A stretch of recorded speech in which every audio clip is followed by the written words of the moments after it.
O nosso bom dia a todos e todas, nesta manhã de domingo, em que aqui nos encontramos para o estudo do Evangelho segundo o Espiritismo. Este livro que se baseia na moral, na doutrina, nos ensinamentos do Mestre Jesus, mas à luz da doutrina dos Espíritos, com muito mais racionalidade, com muito mais objetividade, para que entendamos o nosso papel, o nosso destino e a nossa origem enquanto espíritos imortais.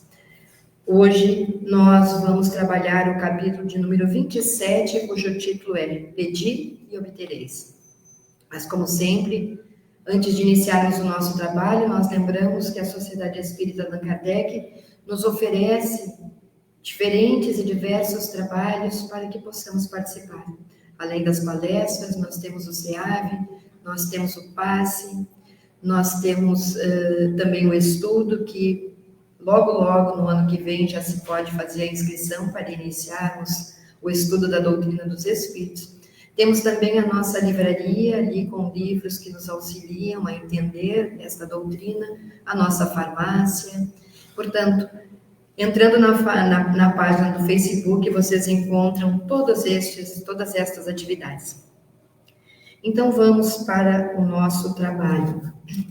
Escolhemos, como sempre, do próprio capítulo, nas instruções dos Espíritos, aonde tem o título Maneira de Orar, o item 22, que é uma mensagem ditada pelo Espírito Monod, em Bordeaux, 1862, que diz assim, vamos ler apenas os 2 primeiros parágrafos. O dever primordial de toda criatura humana, o primeiro ato que deve assinalar a sua volta à vida ativa de cada dia é a prece. Quase todos vós orais, mas com poucos são os que sabem orar. Que importam ao Senhor as frases que maquinalmente articulais umas às outras, fazendo disso um hábito, um dever que cumpris e que vos pesa como qualquer dever? A prece do cristão, do espírita, seja qual for o seu culto, deve ele dizê-la logo que o espírito haja retomado o jugo da carne. Deve elevar-se aos pés da majestade divina, com humildade, com profundeza, num ímpeto de reconhecimento por todos os benefícios recebidos até aquele dia, pela noite transcorrida e durante a qual lhe foi permitido, ainda que sem consciência disso, ir ter com seus amigos, com seus guias, para unir no contato com eles mais força e perseverança.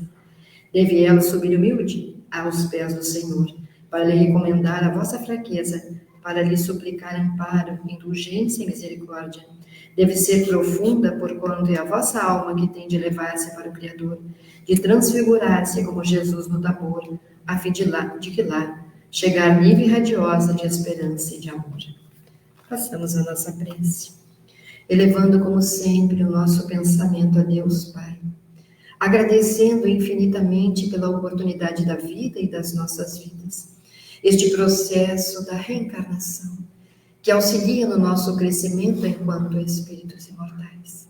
Que possamos, Senhor, aqui nesta manhã, aproveitar ao máximo as lições que vamos aprender, a nos colocarmos à disposição do universo, no sentido da colaboração, da cooperação com todos aqueles que conosco convivem, com tudo aquilo que circula no universo.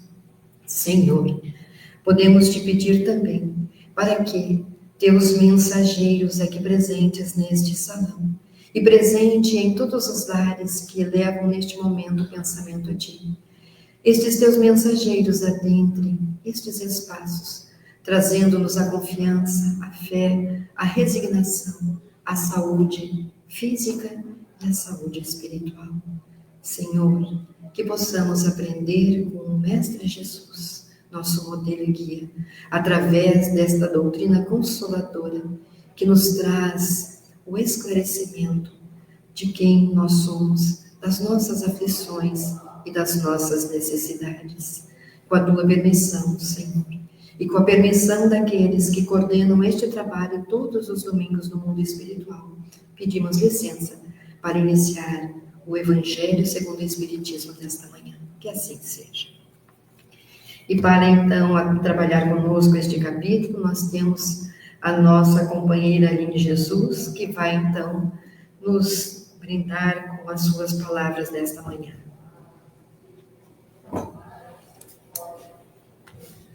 Que Jesus nos abençoe e que permaneçamos todos em paz. Como já nos foi esclarecido na manhã de hoje, nós estamos dando continuidade ao estudo de o Evangelho segundo o Espiritismo e sempre referimos a importância não apenas desta obra, mas referimos principalmente o seu significado na doutrina espírita, na codificação da doutrina espírita. Esta obra, ela é um aprofundamento, ela é um desdobramento da parte terceira de O Livro dos Espíritos, que é a obra basilar, é a primeira obra, é quando a doutrina espírita chega ao nosso planeta, aos nossos corações, é através da publicação de O Livro dos Espíritos. Então, nós temos na parte terceira o estudo das leis morais.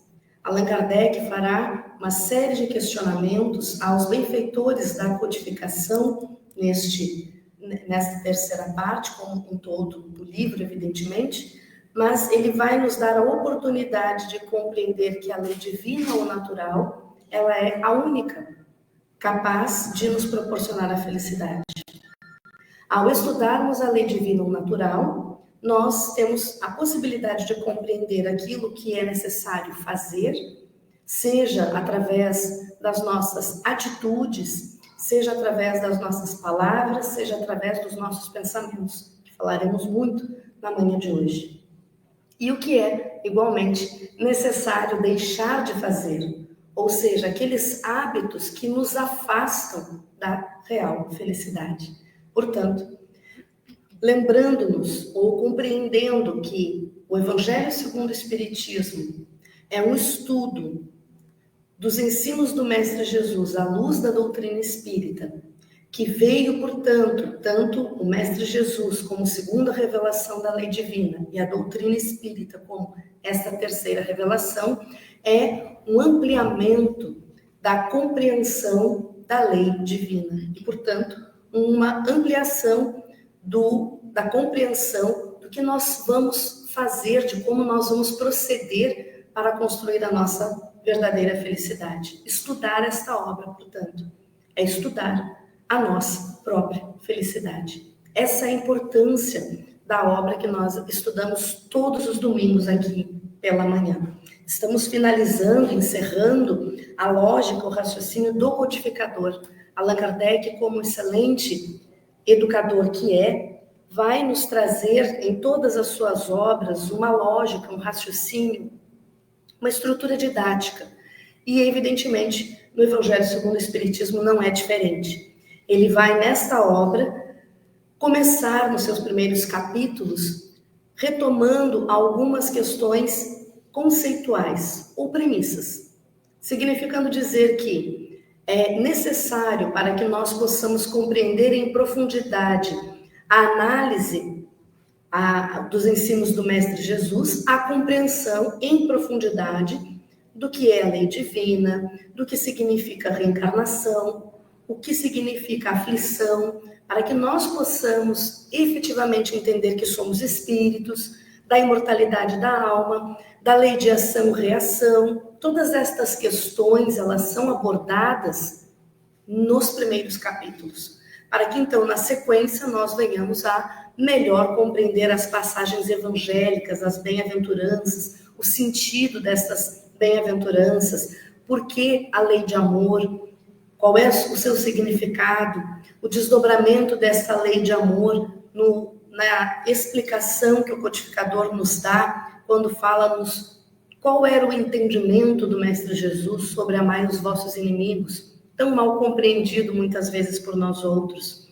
O amor em ação, quando Allan Kardec vai organizar os capítulos que tratam da caridade, seja o capítulo 13, seja o capítulo 15. O amor em família, honrar o vosso pai e a vossa mãe. Na sequência, nós vamos identificar aquelas armadilhas que podem obstaculizar o nosso progresso, a construção da nossa felicidade, ou seja, tomarmos a decisão de servirmos a Deus e não a Mamon. E então o modelo, ou seja, roteiro, sede perfeitos. Se é essa a nossa proposta, se nós reencarnamos para este aperfeiçoamento, busquemos analisar ali como fazer. Através do trabalho, através da doação, utilizando-se do recurso da fé, observando tantas outras armadilhas ao nosso redor, para que nós possamos identificar os verdadeiros Cristo, o verdadeiro Cristo, e não nos deixarmos levar por falsos cristos e falsos profetas, para que nós possamos cumprir os compromissos que foram assumidos com os nossos companheiros de caminhada, entender em profundidade os ensinamentos do Mestre Jesus, para que nós venhamos a executar, trabalhar, buscar e achar. Não basta nós reencarnarmos. Se o projeto reencarnatório, que é elaborado em detalhes no nosso nível evolutivo, na nossa condição, nós que aqui nos encontramos, a grande maioria de nós passou um bocado de tempo no mundo espiritual, pensando detalhadamente, analisando quais são aquelas questões que ainda precisamos corrigir, quais são as questões que devemos qualificar, aprimorar, e quais experiências nos proporcionarão este crescimento. E, consequentemente, como Deus é justo e é bom, Ele nos proporciona no plano espiritual todo um preparo, seja através de conversas com benfeitores amigos, palestras.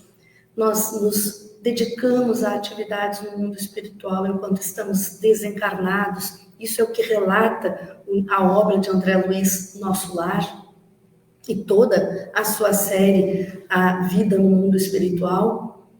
Mas se bastasse o estabelecimento do projeto reencarnatório para que, ao reencarnar, já tivesse garantida a nossa felicidade, nós, evidentemente, já estaríamos num planeta ditoso. Não estaríamos ainda vivendo num planeta em transição de expiações e provas para um planeta de regeneração. E isso se dá porque nós temos livre-arbítrio. E é importante que tenhamos o mérito das nossas escolhas. Somos responsáveis pelas nossas escolhas.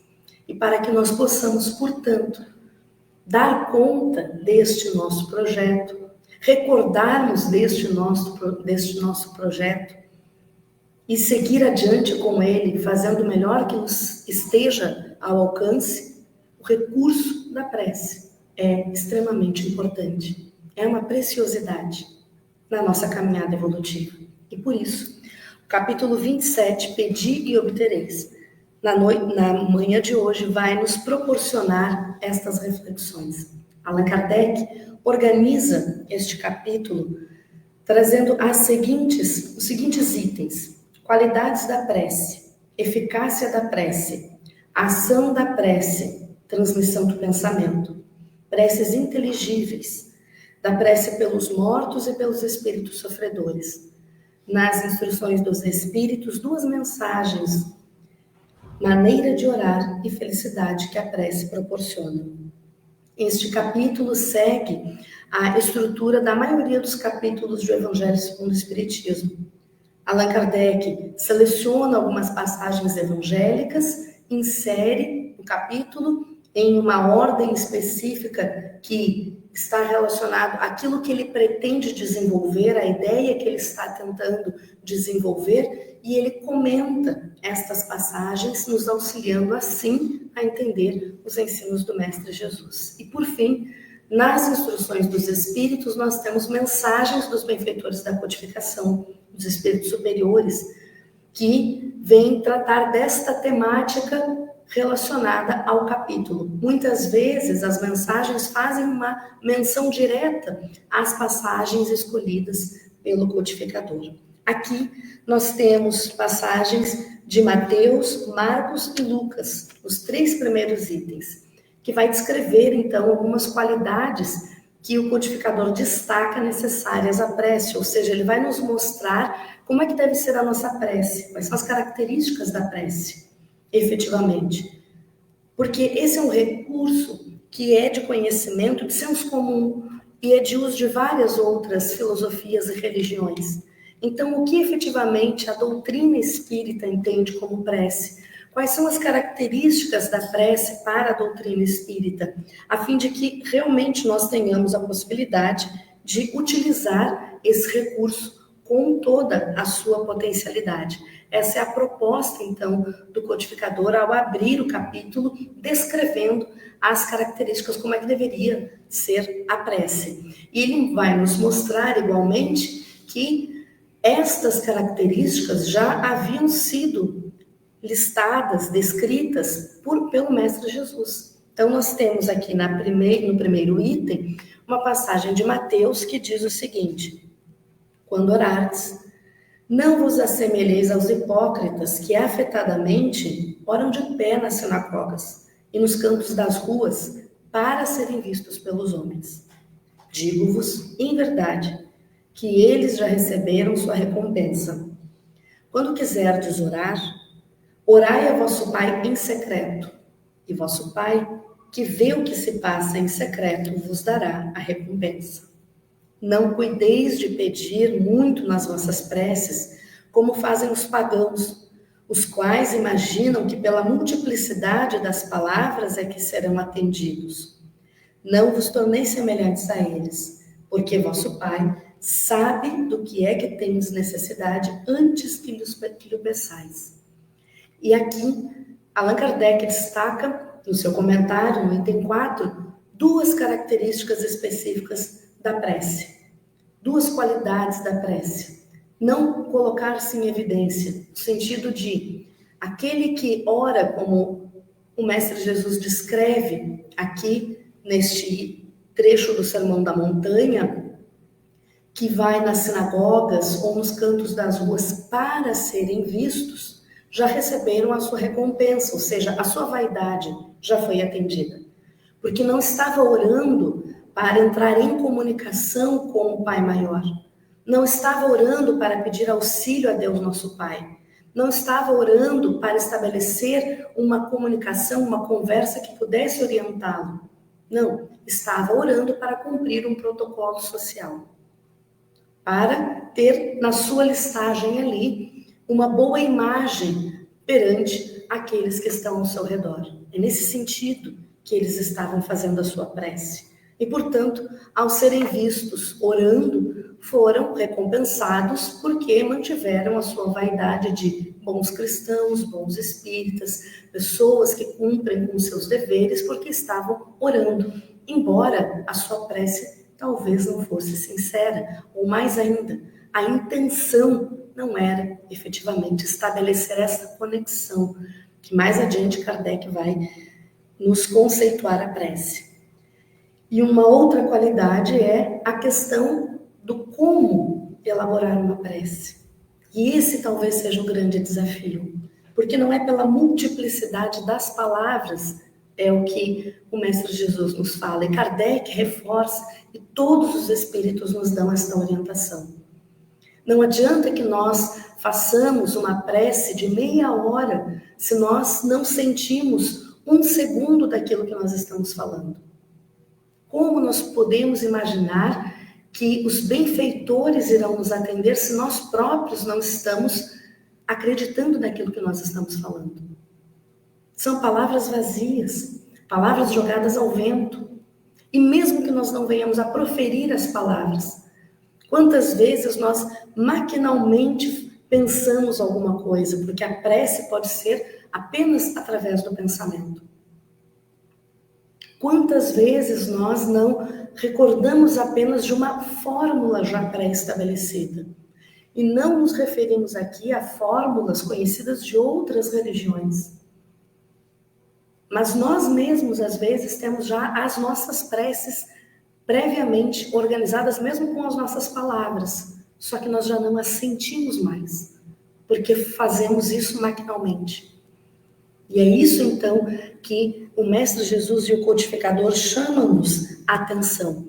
E Leon Denis, na obra Depois da Morte, ele tem um item, o capítulo, que é intitulado Prece, e ali ele vai fazer várias reflexões, trazer vários apontamentos que conversam diretamente com esse capítulo 27. E em dado momento, Leon Denis fala-nos muito sobre esse aspecto do modo de orar. Nos colóquios da alma com a potência suprema, a linguagem não deve ser preparada ou organizada com antecedência. Sobretudo, não deve ser uma fórmula cujo tamanho é proporcional ao seu importe monetário, pois isso seria uma profanação e quase um sacrilégio.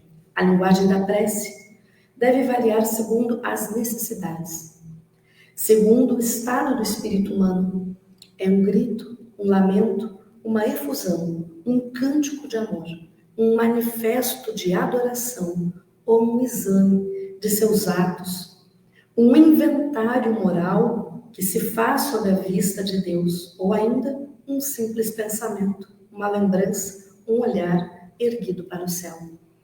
Então não é pela multiplicidade das palavras. E Leon Denis, ele é muito específico e muito didático, até mesmo de forma poética, ele é didático no seu ensinar esse aspecto, essa característica da prece, com relação à linguagem, que nós procuremos prestar atenção na necessidade que nós temos, nas demandas do dia, no nosso estado de espírito neste momento.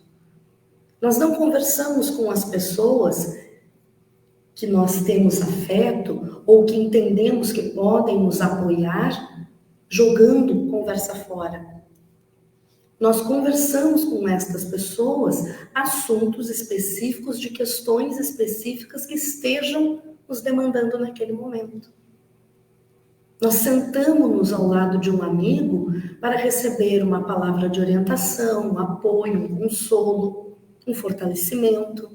E nós expomos a ele, a este amigo, a este companheiro de caminhada, aquilo que nós estamos vivenciando naquele momento. Quais são as nossas angústias, quais são os nossos anseios, quais são as nossas demandas, as questões que nós estamos passando. Para então ouvir alguma orientação, receber algum consolo. Pois bem, se nós dirigimos a nossa prece a Deus, nosso Pai, aos bons espíritos, ao nosso irmão e mestre Jesus, é desta forma que nós devemos proceder o nosso pensamento, a construção, a elaboração desta prece. É prestando atenção naquilo que está ocorrendo naquele instante. É fazer um inventariado moral, diz-nos Leon Denis. É poder analisarmos intimamente e identificar quais são as nossas fragilidades. Porque nós reencarnamos, qual é o objetivo da reencarnação? Isso foi visto lá nos primeiros capítulos, como nós falamos. Nos primeiros capítulos foi dito que a reencarnação é uma oportunidade, é uma bênção que é concedida. É um mecanismo de evolução, é um mecanismo para o progresso. Se o progresso é uma determinante, é uma lei divina, e Deus é justo e é bom, nos dá, evidentemente, o recurso necessário para alcançarmos para progredirmos, para atendermos esta lei divina, que é através da reencarnação. Então, todos nós, quando fazemos este inventariado moral, nós identificamos alguma coisa que pode ser melhorada na nossa conduta, no nosso proceder, no nosso modo de ser. Nós não sofremos da síndrome do eu nasci assim, você sempre assim e vou morrer assim. Não. Nós nascemos para progredir. Muitas vezes somos teimosos em algumas questões, mas a prece é esse apoio, é esse suporte. Quando nós reconhecemos que sim, eu tenho muita dificuldade com esta minha característica particular, então na prece nós nos abrimos. Por isso orar em secreto, porque de fato é difícil nós nos abrirmos desta maneira a qualquer pessoa. Nós fazemos isso com aqueles em quem nós confiamos. E por isso a importância, então, deste recurso da prece, conforme o Mestre Jesus aqui nos descreve. Na sequência, temos ainda outras duas características da prece. Marcos vai trazer a seguinte reflexão, o evangelista Marcos. Quando vos aprestardes para orar, se tiverdes qualquer coisa contra alguém, perdoai-lhe, a fim de que vosso Pai que está nos céus também vos perdoe os vossos pecados. Se não perdoardes, vosso Pai que está nos céus também não vos perdoará os pecados. A ideia aqui, evidentemente, é a importância do nosso modo de pensar, o nosso padrão vibratório. Qual é o nosso estado vibratório naquele momento?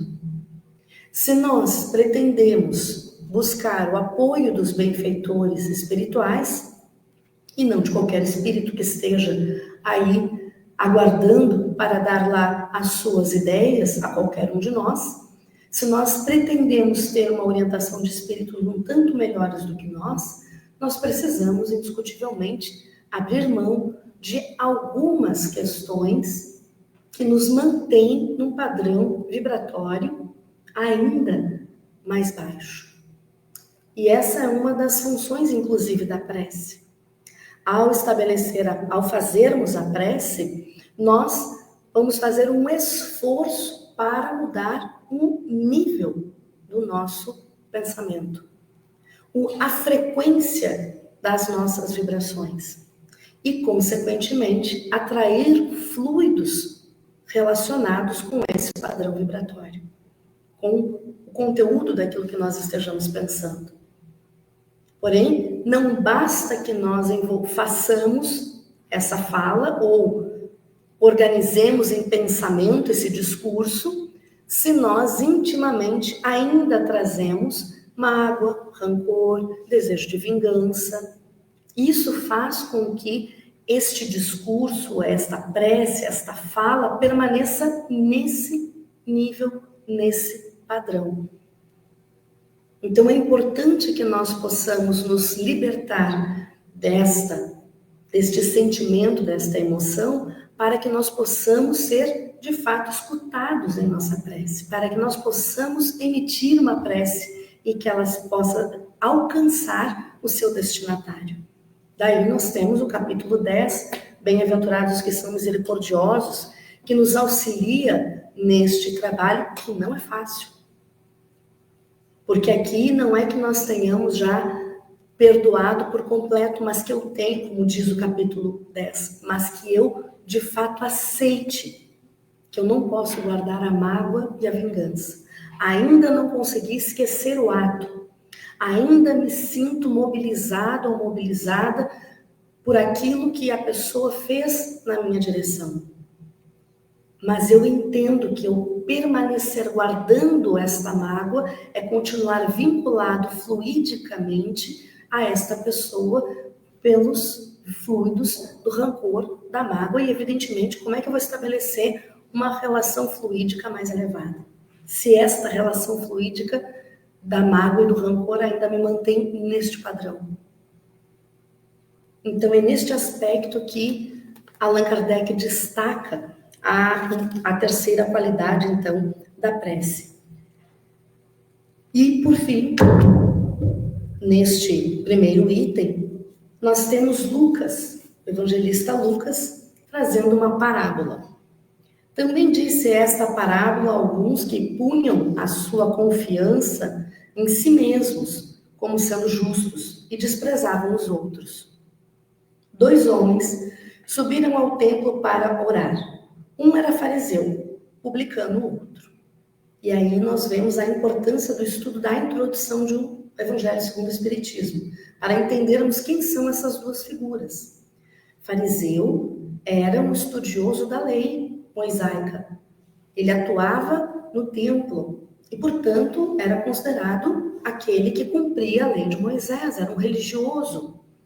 O publicano, ele era considerado uma pessoa de má vida. Em linhas gerais, é basicamente isso. Então, são estas duas personagens que estão sendo analisadas aqui. Uma pessoa que, em tese, nós desconsideramos, que a sociedade entende que é uma pessoa de menor valor, inclusive moral, que não tem condições de discernir e não tem muito a dar do ponto de vista moral ou intelectual, e outro que é um exemplo. Seria basicamente esta questão. Então, são estas duas personagens da parábola. O fariseu, conservando-se de pé, orava assim consigo mesmo: Meu Deus, rendo-vos graças por não ser como os outros homens, que são ladrões, injustos e adúlteros, nem mesmo como esse publicano. Jejuo 2 vezes na semana, dou o dízimo de tudo que possuo.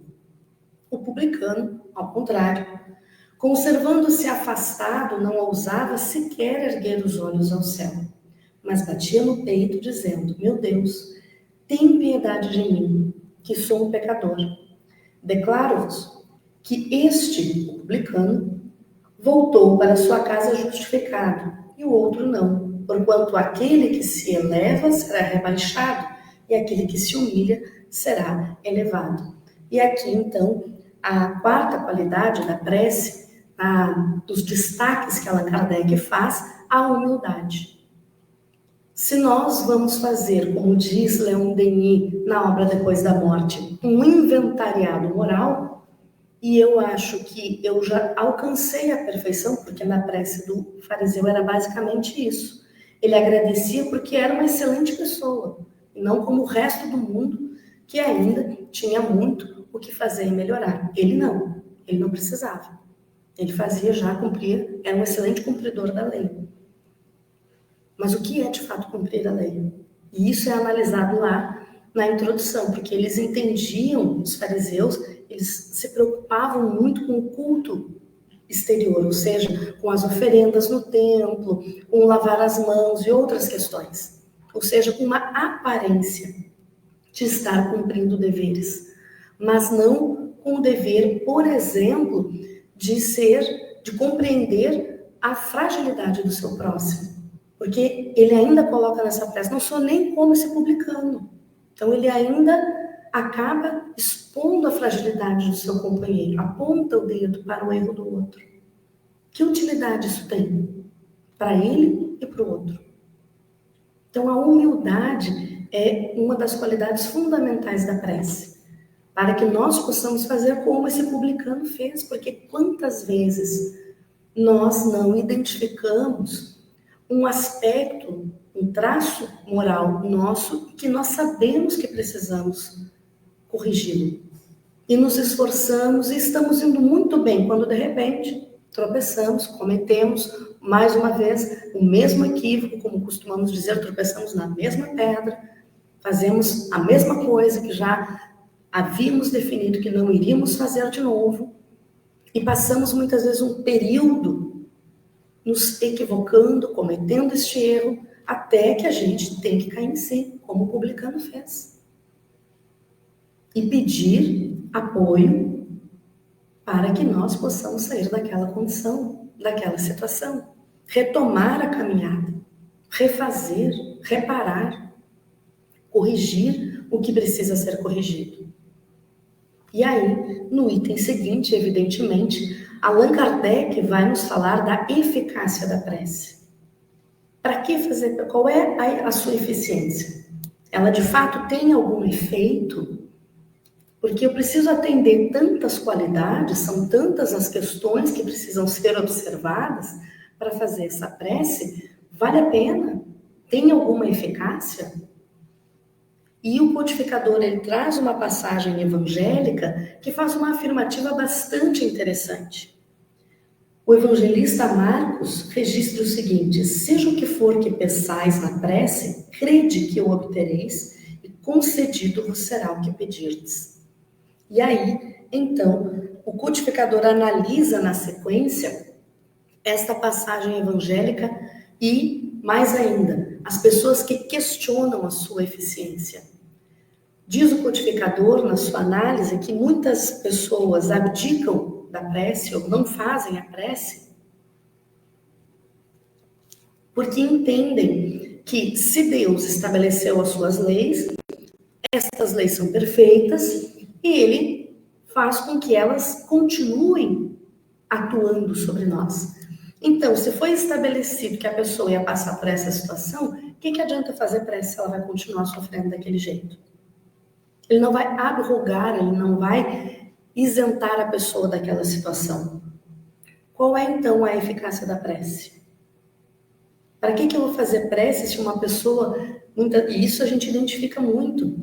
Pessoas que estão passando por uma situação muito delicada, que tem uma dificuldade ou uma falta, seja das questões materiais, da manutenção básica para a dignidade da vida humana, seja uma falta de acesso à escolaridade, à moradia, à alimentação. E essas pessoas fazem prece e continuam vivendo essa situação. Qual é a eficácia da prece? Questionam, então, estas pessoas. É isso que nós vamos observar na reflexão. E o que o codificador nos traz para pensarmos é, novamente, questionarmos, ou seja, voltarmos lá naqueles primeiros capítulos do Evangelho, na própria obra, o Livro dos Espíritos, e interrogarmos-nos quem nós somos e o que é vida. São essas as duas grandes perguntas que seria importante nós nos fazermos.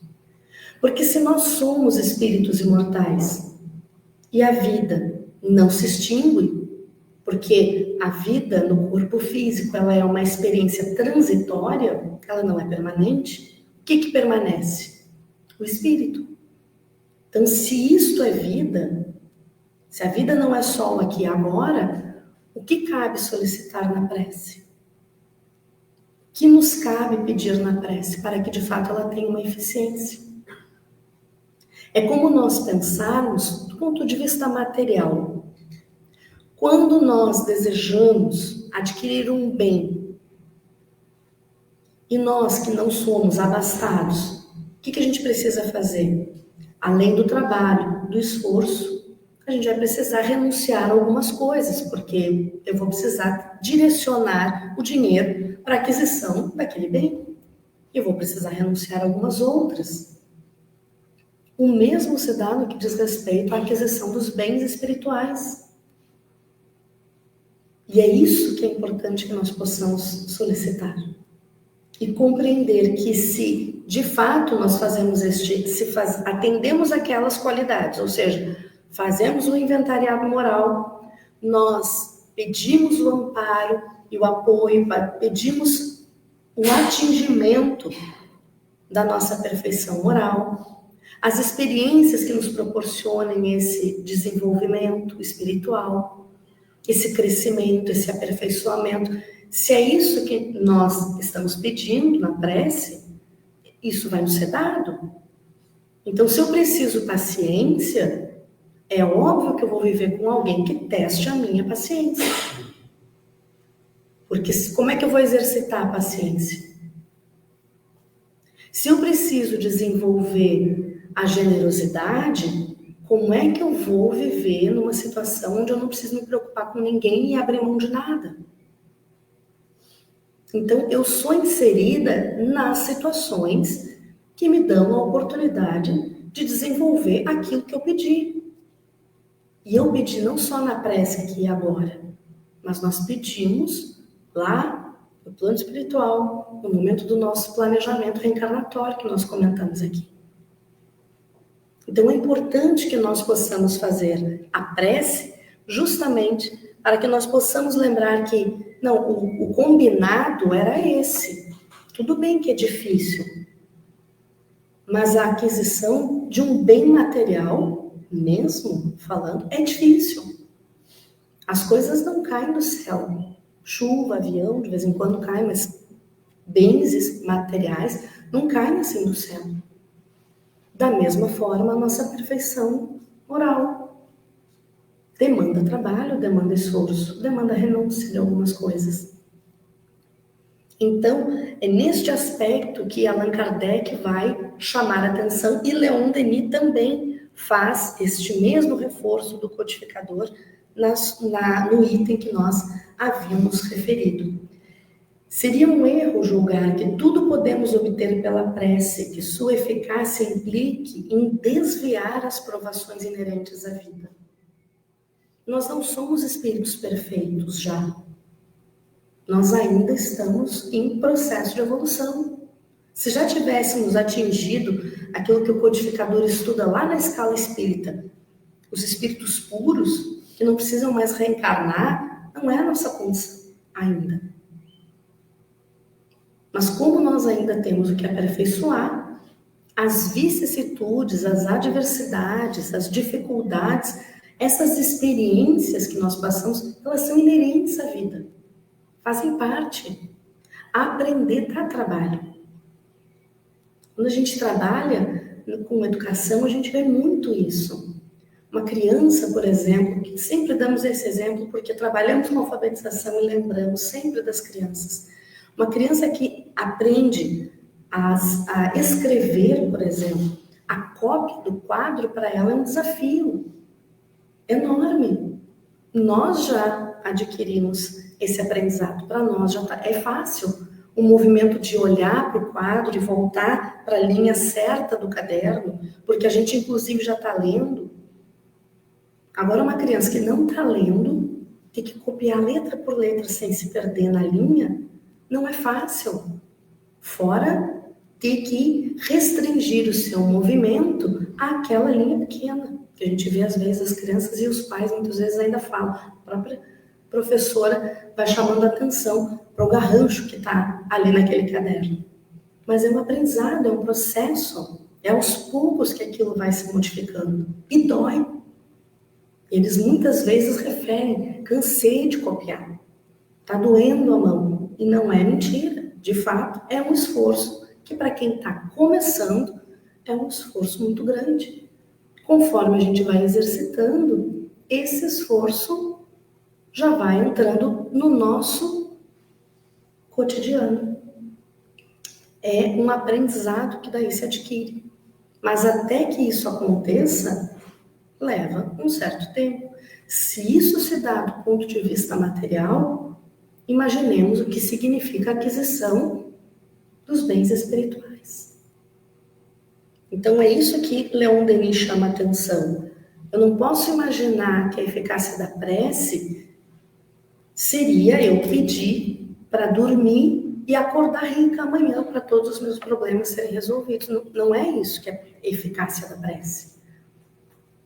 Eu não quero mais sentir dor, eu não quero mais que o fulano me incomode, eu não quero mais ter que conviver com A, com B ou com C.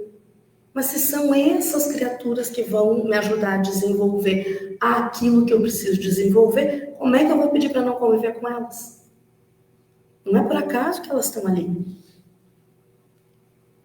A lei de imutável justiça não se curva aos nossos caprichos. Os males que desejaríamos afastar de nós são muitas vezes a condição necessária do nosso progresso. Se fossem suprimidos, o efeito disso seria tornar estéril a nossa vida. A gente não veio aqui só a passeio. De outro modo, como poderia Deus atender todos os desejos que os homens exprimem nas suas preces? A maior parte destes seria incapaz de discernir o que convém, o que é proveitoso. E aqui vem um aspecto interessante, que em outro capítulo já foi tratado. O que é que nós pedimos na nossa prece? E qual pai dá a um filho que pede comida algo que possa lhe causar algum prejuízo? Quem de nós permite que aquele que esteja sob a nossa tutela, seja filho, seja pessoas que estejam sob a nossa tutela, quem de nós vai dar a essas pessoas aquilo que pode lhe causar um prejuízo só porque ela está pedindo? Então, é uma pessoa que muitas vezes vai lá no médico, faz todos os exames, vê tudo o que precisa fazer. Mas o remédio é muito ruim. Mas daí eu tenho que fazer uma dieta. Mas daí eu não posso fazer tal coisa. Mas isso tem a ver com a manutenção da saúde? É a mesma coisa com as crianças. Se a gente deixar pelas crianças que estão ainda aprendendo o horário de brincar, de tomar banho, de se alimentar, ou os próprios alimentos, nem todas as escolhas serão as mais acertadas. Isso é um aprendizado. Até que se torne um hábito, elas vão querer ou chocolate em diferentes momentos, ou em vários momentos, ou o horário do brinquedo vai ser sempre o maior horário. E por aí vai. Então, é aprendermos a discernir. O livre-arbítrio, inclusive, quando Allan Kardec estuda e os benfeitores nos trazem esta reflexão na obra básica, o Livro dos Espíritos, o livre-arbítrio nos é dado de acordo com o nosso discernimento, com a capacidade que eu tenho de assumir responsabilidades. A nossa legislação humana faz isso. Até os 18 anos, nós não respondemos pelos nossos atos, porque ainda estamos em desenvolvimento desse processo de discernimento. Se Deus é absolutamente justo e bom, é a inteligência suprema, não faria diferença, não faria diferente. Então, enquanto nós estamos desenvolvendo essa capacidade de discernir do ponto de vista espiritual, evidentemente, o nosso livre-arbítrio está relacionado a essa capacidade de assumir responsabilidades e de discernir pelas nossas escolhas. E aí, então, vem o questionamento, a orientação, melhor dito, que Allan Kardec traz e o próprio Leon Denis vai trazer, que nunca nos será negado na prece, é quando nós pedirmos a força necessária para lidar com as adversidades, a coragem, o discernimento e a lucidez no momento de fazermos escolhas, em momentos desafiadores da nossa existência, quando nós precisamos tomar uma decisão difícil, inclusive no convívio com os nossos semelhantes, com os nossos companheiros de caminhada. Falo, não falo, ajo dessa ou daquela maneira, como proceder? Quando honestamente nós interrogamos e pedimos esse apoio, isso nunca nos é negado. E é isso que é analisado ainda neste item, quando Allan Kardec relata uma história e faz um paralelo, dizendo que imaginemos uma pessoa que está andando no deserto, se perdeu e não sabe qual caminho seguir. E ela então desfalece, sem forças, e aí ela tem a escolha, tem 2 caminhos à frente para seguir. Ela deveria pensar em qual dos 2 caminhos tomar. E se ela faz a prece e pede o apoio, uma das coisas que ela pode receber é justamente isso, essa inspiração para seguir por esse caminho e não pelo outro. Quando somos de fato honestos nessa prece, como foi dito ali nas qualidades da prece, nós solicitamos esse apoio, recebemos esta inspiração. Cabe a nós seguir ou não. Cabe a nós reconhecer que esta inspiração foi uma ideia nossa. Que muitas vezes o que a gente também faz é isso, e o codificador analisa. Que a pessoa, quando chega no caminho, chega no destino e foi amparada, ela vai dizer, que boa ideia que eu tive. Como eu sou bom que consegui chegar aqui ou ali. Não, eu fui uma pessoa boa que ouvi a dica, ouvi a inspiração e atendi. E sim, não fui uma pessoa teimosa, não quero fazer desse jeito, vou pegar o caminho, é do meu jeito que eu faço. Que também é desafiador. A gente pede ajuda, pede o apoio e muitas vezes nós recebemos esta orientação. Seja uma inspiração, muitas pessoas relatam dos sonhos, isso é estudado no Livro dos Espíritos, aqueles sonhos que nós guardamos muitas vezes, seja visitas, pessoas, afetos que são muito queridos, que nos visitam e vêm nos dar uma orientação, vêm nos falar alguma coisa, e a gente guarda aquela mensagem que a pessoa nos deu. A gente segue ou não segue. Às vezes, a inspiração não vem através de sonho, não vem através de um pensamento. Às vezes é um companheiro que aparece para sentar do nosso lado e falar justamente do problema que a gente está passando. E dar uma sugestão, dar uma ideia. Aquilo que a pessoa falou e nem sabia que nós estávamos vivendo, pode muitas vezes ser um link para a solução dos nossos problemas. Basta que nós tenhamos olhos de ver e ouvidos de ouvir. E, de fato, aceitar essa inspiração, aceitar essa dica que a vida nos dá. Isso nunca nos será negado através da prece. Kardec vai conceituar a prece nos itens seguintes, quando fala da ação da prece, transmissão do pensamento. Ele vai começar falando que a prece é uma invocação mediante a qual o homem entra pelo pensamento em comunicação com o ser a quem se dirige. E o que a gente pode fazer pela prece? Um pedido, um agradecimento ou uma glorificação.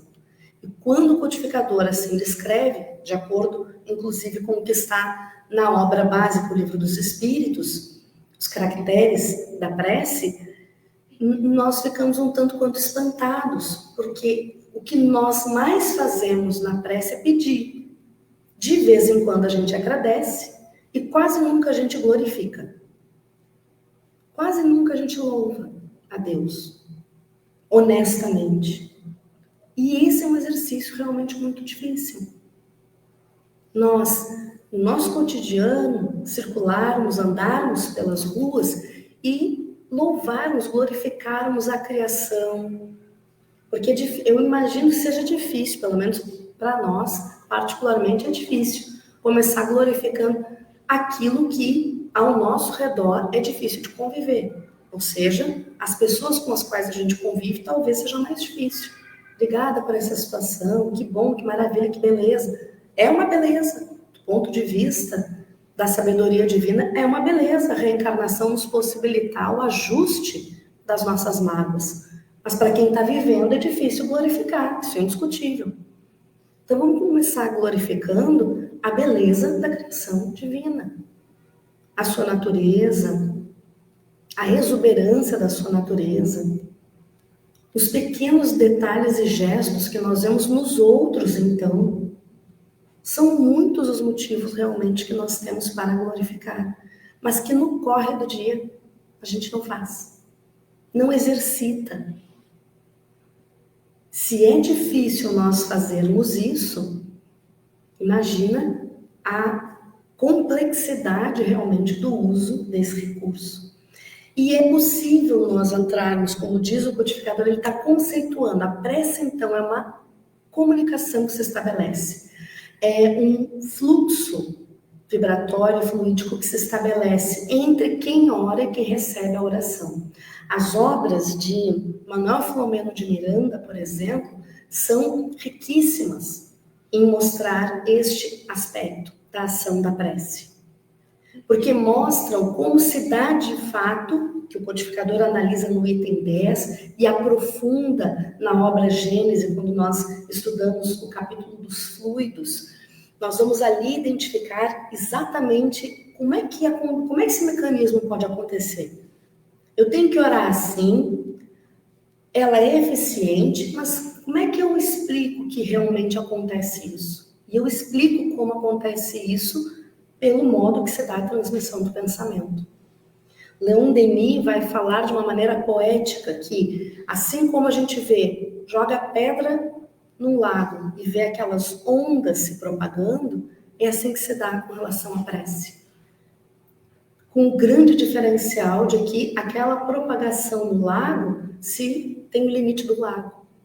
Mas o nosso pensamento não tem limite, porque nós estamos mergulhados no fluido cósmico universal. E o poder da prece só depende do poder da minha vontade. Então, o tanto que eu imprimo de força no meu pensamento, o quanto eu aciono a minha vontade, é o quão longe ela pode chegar, o quão evidente ela pode ser a quem eu estou dirigindo a prece. Se estabelece, então, essa corrente fluídica entre quem ora e a quem está sendo solicitado. E o Manuel Filomeno de Miranda, na sua obra, ele descreve largamente cada um dos atendimentos que são realizados nas obras que o benfeitor espiritual descreve pela discografia de Divaldo Franco, são atendimentos de preces que foram realizadas, pedindo apoio, pedindo auxílio, rogando que ampare este ou aquele, e preces que saem muitas vezes não só dos encarnados, mas muitas vezes de desencarnados que seguem vinculados aos seus afetos queridos e sabem, percebem, sentem o quanto nós ainda estamos passando por dificuldade e oram. Há uma obra, além de Manuel Filomeno de Miranda, que tem várias descrições sobre o atendimento das preces e como é que se dá esse mecanismo, mas das preces intercessórias que virá na sequência do Evangelho segundo o Espiritismo. Primeiro, as preces inteligíveis, que eu preciso entender o que eu estou pedindo. Não adianta eu querer usar palavras rebuscadas se eu não faço ideia do que aquilo ali está sendo dito, do significado daquilo. E o quanto nós podemos orar uns pelos outros.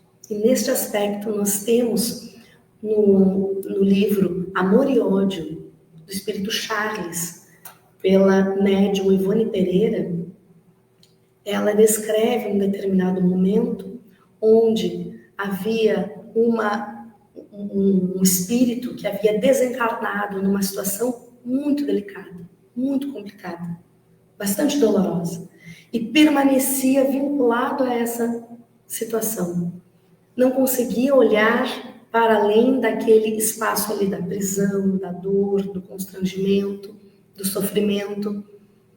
E, num determinado momento, ele consegue vislumbrar, é como se abrisse uma parede e ele enxergasse iluminado o seu afeto.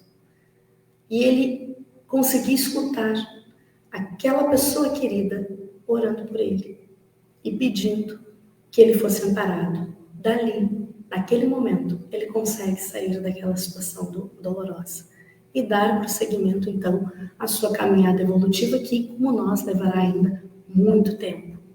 Mas essa é a grande eficácia da prece. Ela nos dá a possibilidade de convivermos com os benfeitores espirituais, de estarmos em contato com benfeitores amigos, ou seja, sairmos deste padrão de queixas, de dor, de negativismo, de pessimismo, de vibrações que nos adoecem a alma.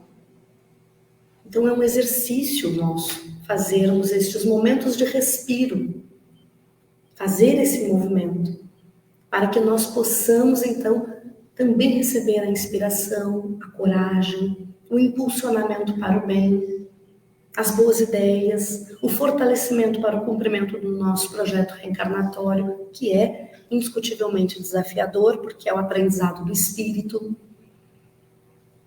Nos dá a possibilidade, a prece, de orarmos uns pelos outros e, portanto, nos vincularmos uns aos outros por laços de afeto verdadeiro. Sairmos do nosso egoísmo e desenvolvermos a bondade, a caridade, a generosidade. A prece, então, é este recurso potente que nos coloca em comunicação com os benfeitores amigos. E por isso, nas instruções dos Espíritos, nós vamos observar a mensagem que o benfeitor Monod, que foi lido na nossa abertura, ele nos diz no modo de orar, na maneira de orar, ele vai nos dizer num determinado momento: deveis orar incessantemente, sem que para isso se faça menester vos recolhais ao vosso oratório, ou vos lanceis de joelhos nas praças públicas. A prece do dia é o cumprimento dos vossos deveres, sem exceção de nenhum, qualquer que seja a natureza deles. Não é ato de amor a Deus assistirdes aos vossos irmãos numa necessidade moral ou física? Não é ato de reconhecimento elevardes a Ele o vosso pensamento, quando uma felicidade vos advém, quando evitais um acidente, quando mesmo uma simples contrariedade apenas vos roça a alma, desde que não vos esqueçais de exclamar: sede bendito, meu Pai. Não é ato de contrição ou vos humilhardes diante do Supremo Juiz, quando sentis que falistes, ainda que somente por um pensamento fugaz, para lhe dizerdes: perdoai-me, meu Deus, pois pequei, por orgulho, por egoísmo ou por falta de caridade. Dai-me forças para não falir de novo e coragem para a reparação de minha falta. Isso independe das preces regulares. Como vedes, a prece pode ser de todos os instantes, sem nenhuma interrupção acarretar aos vossos trabalhos. Dita assim, ao contrário, ela os santifica. Tende como certo que um só desses pensamentos, se partir do coração, é mais ouvido pelo vosso Pai Celestial do que as longas orações ditas por hábito, muitas vezes sem causa determinada, e as quais apenas maquinalmente vos chama a hora convencional. Que a nossa prece possa realmente ser sentida, que nós, quando sentirmos esta impulsão, que nós aproveitemos esse momento. Não há necessidade de parar de varrer a casa, de lavar a roupa, de estar ali nas nossas atividades profissionais. Elevemos o pensamento e agradeçamos. Isto nos transforma, muda o nosso padrão vibratório e santifica o que nós estamos fazendo, porque encharca o ambiente onde nós nos encontramos. Que possamos aproveitar deste recurso poderoso e exercitá-los a cada dia um pouco mais, para tornarmos mais fortalecidos na nossa fé. Meditemos sobre estes ensinamentos e permaneçamos todos em paz. A nossa gratidão a Aline pela explanação, por esta manhã de estudo. Passamos a nossa prece de encerramento, dizendo a Deus mais uma vez: obrigado por tudo que temos recebido, Senhor. Que saibamos aproveitar as oportunidades que a vida nos oferece, entendendo-nos como espíritos imortais que somos. Obrigada pelo conhecimento, mais uma vez, desta doutrina esclarecedora. Que saibamos, nós outros, então, em trazendo para a nossa mente e o nosso coração, aplicar esses ensinamentos na nossa vida de relação. Que assim, então, pedimos licença para encerrarmos esta manhã de estudo do Evangelho segundo o Espiritismo, desejando a todos uma boa semana e até o próximo domingo. Que assim seja.